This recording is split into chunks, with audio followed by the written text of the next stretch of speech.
What's up, good people, and welcome back to my channel, where we bond over our favorite TV shows, trending topics, and everything in between that we care about. So it brings me pleasure that we are now in the season where we get to talk about Married to Medicine Season 8. Now, what I enjoyed about this season opening for this reality show versus the others is that pretty much all reality shows so far have started out their episodes talking about the pandemic and how all of the cast and their families have been working through it. This one was different and more interesting for me because we finally got to see how the pandemic was affecting those in the medical field. And then the pandemic hit. And there was no time to think about anything else. As a physician, we never got a chance to stop life. 6 people in labor. We're wearing double mask, heels. This is kind of our war for doctors. And not surprisingly, Toya was more upset about the pandemic ruining her grand lifestyle and pending extravagant trips, even more than she cared about the toll that the pandemic was taking on her doctor husband. It's not new. It ain't gotta be new. It's not new. But it's just a lot. It totally messed up our whole anniversary that we were supposed to have in Italy, seeing myself on the Amalfi Coast. Yeah, it's another reason why COVID is a bitch.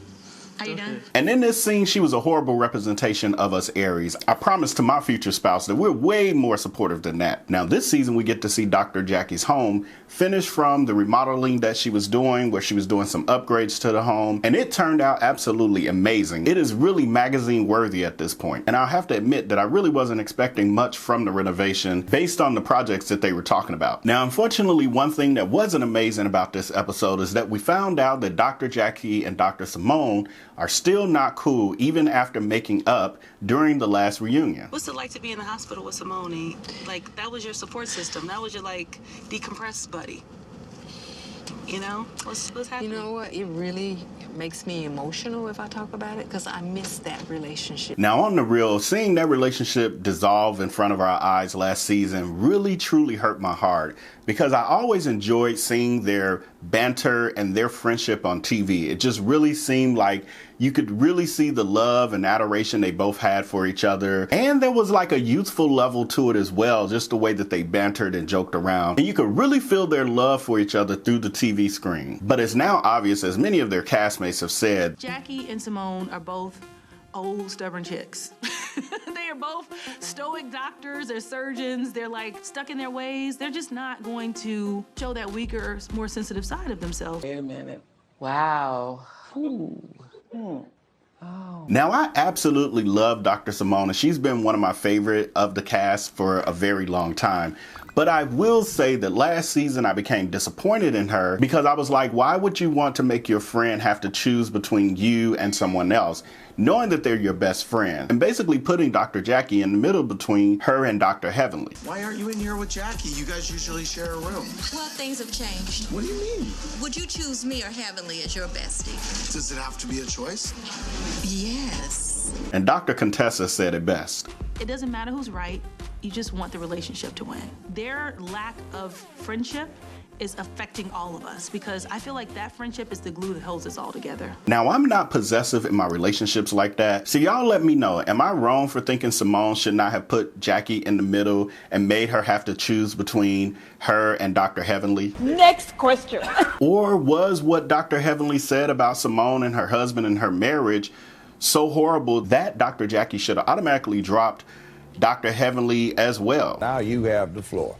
And speaking of Dr. Heavenly, it seemed like to me that Damon's party was really pushing COVID capacity limits, even for Atlanta. Now, we know that Dr. Heavenly loves her daddy, but weren't the mermaids at the pool unnecessary for this party, especially with the fact that we're in the midst of a pandemic and there's supposed to be capacity limits? And to be honest, from what I saw on camera, it seemed kind of tacky because it just looked like they were sitting at the edge of the pool and flapping their fins in the water and not doing anything special, unless I missed something. But I don't know, did I miss something? Comment below if I missed the mermaids doing something spectacular in the water as well. Nice. But Shady Contessa had the best line of that party for me. No, I'm telling you, I had a negative test yesterday. But go ahead and hit me. Hit me. Low temp. Let me see. Okay.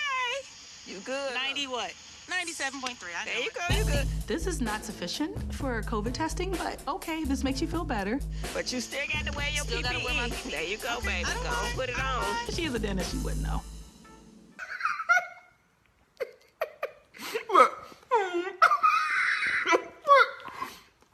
Now, for me, the highlight of the party wasn't Damon. It was actually the fact that Simone and Jackie actually greeted each other and hugged each other and attempted to have some sort of conversation and start to slowly build or rekindle their friendship versus just ignoring each other.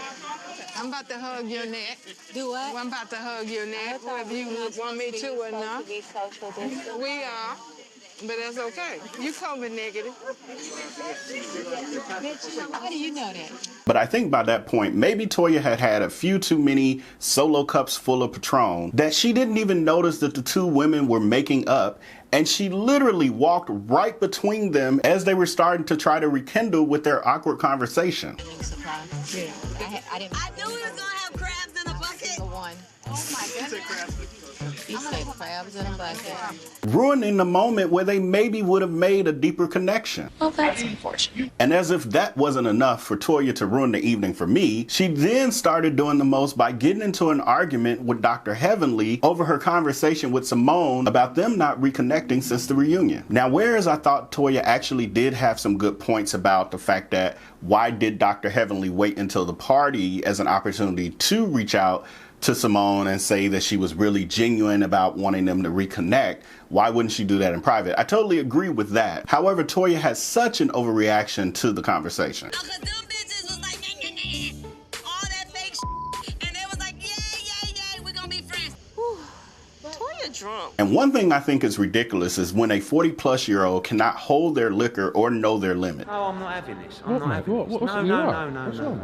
And the new friend. I don't remember her name and I didn't write it down, so comment below if you know her name. But anyway, some of you Day One EOV family members already know, based on other conversations, that I sometimes have a hard time accepting new friends in my personal life as well as in our reality shows. And so far, she's not doing herself any favors in getting in my good graces. Starting with the fact that she's obviously never learned that new friends are supposed to stay out of old friends-ish. Who said that? She's already starting to give me trying too hard vibes. Obviously doesn't understand that new friends are supposed to be seen and not heard. No bitches, well, that was all lie. Oh my God.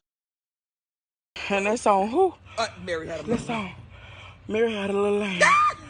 But everyone is entitled to a mistake, even with first appearances. So because I believe in Grace, I haven't written her off yet. But she's on my short list along with Toya from The Real Housewives of Atlanta. And then we have Contessa. Yeah, this is another storyline on this show that is slowly breaking my heart. We all know that Dr. Contessa and Scott have been having issues with their marriage since their first season on the show. But as we've seen in this season's trailers, it's obviously coming to a head. 2020, we gonna bury the bull. Now, we all know Dr. Contessa to be a strong woman, but my heart really aches for her at times because it sometimes feels like she's in a loveless marriage at this point. That's her? Yeah. They don't cheat because of us. Amen. They cheat because of them. But I don't want to jump to conclusions just based on the season trailers we've seen thus far, and I'm really still going to hold out hope for a happy ending for the both of them, just like Simone and Cecil ended up having. When Jesus says yes, nobody can say no. Nobody! And I'm really excited about this season. I feel like this first episode has given us a lot to work with. We see that there's some interesting storylines going on pretty much with every couple, which has me excited to see how the rest of season 8 unfolds. So don't forget to like and subscribe if you want to see more. Thank you. Until next time, take care and be blessed. Peace. When Jesus says yes, nobody can say no.